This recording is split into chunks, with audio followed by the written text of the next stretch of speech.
कराची से आई हूँ और माशाल्लाह लाहौर के अंदर देख के अंदाज़ा नहीं हो रहा। अस्सलाम वालेकुम व्यूअर्स, मैं हूं शहजाद अवान और आप देख रहे हैं ASA TV। अभी हम आए हैं हॉकी स्टेडियम में, इमरान खान का पावर शो चल रहा है लाहौर में। ये कुछ फीमेल्स हैं।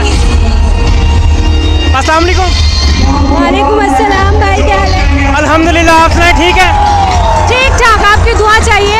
मैं इमरान खान साहब के जलसे में आई हूँ, कराची से आई हूँ और माशाल्लाह लाहौर के अंदर देख के अंदाज़ा नहीं हो रहा है कि इमरान खान, यकीन करें ये दौर इमरान खान का है, आने वाला वक्त भी इमरान खान का है।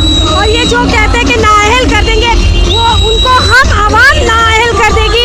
आप बिलीव करें, आवाम का जो रेला, जो सैलाब में देख रही हूँ, आवाम किसी भी तरीके से इमरान खान को नाअहल नहीं होने देगी। और हमारी बहुत सारी दुआएं इमरान खान के साथ हैं। मैं कराची से आई हूँ, कराची की सारी आवाम, पाकिस्तान की सारी आवाम इमरान खान के साथ है और सब मिल के यही कहेंगे, गो नवाज गो, पाकिस्तान जिंदाबाद, इमरान खान जिंदाबाद। अच्छा मैम, बात सुनिएगा, आपको क्या लगता है कि ये पाकिस्तान का सबसे बड़ा जलसा क्या रिकॉर्ड तोड़ दिए हैं? इस जलसे ने, इमरान खान के इस जलसे ने सारे रिकॉर्ड फेल कर दिए। इतना बड़ा इतिहास में पहली बार ये इतना बड़ा जलसा हो रहा है।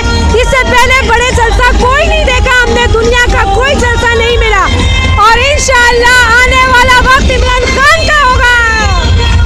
Thank you.